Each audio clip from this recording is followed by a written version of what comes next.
Machine వరకు ఎట్లా పనిచేయాలని, ఏ ఇష్యూస్ తీసుకోవాలని ఇవన్నీ కూడా చర్చించడం జరిగింది. ఈరోజు ప్రతి సర్వేలల్లా బీజేపీ ముందుకుంది తెలంగాణలో. ఇంకోటి వచ్చే ఎన్నికలల్లా భారతదేశం నిర్ణయం ఆల్రెడీ తీసుకున్నది.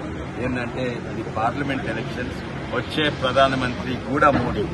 ఎన్నో కారణాలు ఉన్నాయి, కానీ అన్నిట్లో సింపుల్ కారణం ఏంటంటే అవతలి అభ్యర్థి ఎవరు అని తెలుస్తలేదు. నిర్ణయం తీసుకోలేదు.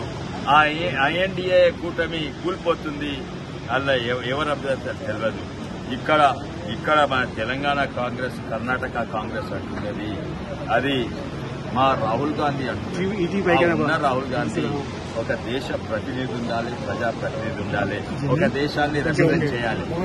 ఆయన ఉన్న నియోజకవర్గం విడిచిపెట్టి పారిపోయిండు. ఎక్కడ ఉత్తరప్రదేశ్ విడిచిపెట్టి గుట్టలల్లా వైనాడుకు పారిపోయిండు. అక్కడ మెజార్టీ మైనార్టీ ఉంటుంది, మైనార్టీ మెజార్టీ అంటే ఆయన ప్రతినిధి ఎవరికి? మైనార్టీ ముస్లింలకు ప్రతినిధి. ఆయన చేసేటివన్నీ రాజ్యాంగంకు వ్యతిరేకంగా, అంబేద్కర్కు వ్యతిరేకంగా, హైకోర్టు సుప్రీంకోర్టుకు వ్యతిరేకంగా. ముస్లిం రిజర్వేషన్స్ అంటున్నాడు. ముస్లిం రిజర్వేషన్స్ ఎవరికి? ముస్లింస్ ఆయన ఓటు బ్యాంక్ వాడుకుంటున్నారు. కానీ మతతత్వ పార్టీ వాళ్ళు సిఏఏ వాళ్ళు తీసుకొచ్చిండ్రు. భారతీయ ముస్లింస్ కు వ్యతిరేకంగా వాళ్ళు తీసుకొచ్చిండ్రు. మేమంటే సిఏఏ తీసుకొచ్చినామని. ఇవి ప్రతి ఒక్కటి. ఇంకోటి మన ధనాన్నంతా ఈయన తీసుకొని పంచిపెడతాడంట. ఆయననే అన్నాడు ప్రథమ హక్కు, మన్మోహన్ సింగ్ 2006 అన్నారు, ప్రథమ హక్కు నేషనల్ రిసోర్సెస్ మీద, దేశ ధనం మీద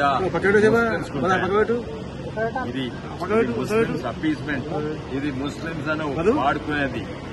రాహుల్ గాంధీ అంటారు జిత్నా ఆబాదీ ఉత్నా హక్ అంట. అంటే మన ధనాన్ని తీసుకొని వాళ్ళకి ఇస్తారా? నేను పాపులేషన్ ఫౌండేషన్ మీద ఉంటుంది. నేను ఇండియా భారతదేశం ఎంపీలో నేను బంగ్లాదేశ్ ఇక్కడంతా తీసుకుపోయినా ఆబాదీ ఎవరు వెళ్తుంది?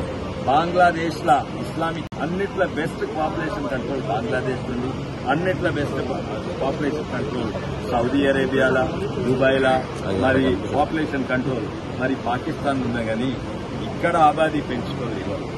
నిజంగానే మన ప్రథమ హక్కు అంట వాళ్ళకంట మన ఆస్తులను తీసుకొస్తారు. ఇంకోటి ముస్లిం రిజర్వేషన్స్ అని చెప్పి కర్ణాటకలో చేసినట్టు ఓబీసీ రిజర్వేషన్ 4% తక్కువ చేసి ముస్లిం రిజర్వేషన్ అది రాజ్యాంగం. మేము అందరినీ సమానం. రాజ్యాంగ వ్యతిరేకం కదా, ముస్లింస్ లకు కూడా నష్టం. ఎందుకంటే ముస్లిం మతపరంగా రిజర్వేషన్స్ పెడితే అన్నింటిలో ఎదిగిన ఎడ్యుకేటెడ్ ధనవంతమైన ముస్లింస్ లకు లాభం కానీ పేద ముస్లింస్ లకు లాభం కాదు. వాళ్ళు ముస్లింస్ అని ఓట్ బ్యాంక్ గా వాడుకుంటే మేము ముస్లింస్ అని ఆదుకుంటున్నాం.